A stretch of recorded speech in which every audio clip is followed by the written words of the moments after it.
Para sa patuloy na pagsusulong ng edukasyon bilang susi sa mas maliwanag na kinabukasan, matagumpay na isinagawa ng Camarines Norte Police Provincial Office sa pamamagitan ng Police Community Affairs and Development Unit ang PRO5 Project Tanglaw at Project AKAP sa buong lalawigan ng Camarines Norte.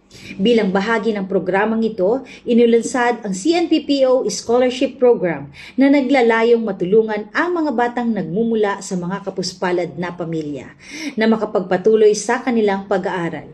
Ang mga benepisyaryo, partikular ang mga papasok sa grade 1, ay pinagkalooban ng school supplies, uniforme, enrollment expenses at iba pang pangunahing pangangailangan sa paaralan.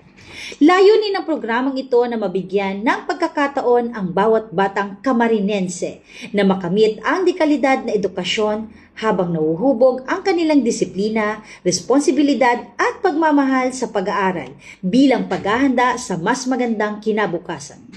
Sa pamamagitan ng sama-samang pagkilos ng kapulisan at mga stakeholder, patuloy na pinagtitibay ng CNPPO ang pangakong walang batang maiiwan sa landas tungo sa pag-unlad at kaunlaran. Sa ilalim ng pamumuno ni Police Brigadier General Erosito N. Miranda, Regional Director ng PRO5 at Police Colonel Paul F. Abay, Provincial Director ng CNPPO, patuloy na nagsisilbing katuwang ng komunidad ang inyong kapulisan sa paghubog ng mas maliwanag na kinabukasan para sa kabataan. Mula dito sa Camarines Norte Police Provincial Office, ako po si Police Staff Sergeant Cecilia Caudilla, nag-uulat para sa Police News Network. Bagong PNP para sa bagong Pilipinas.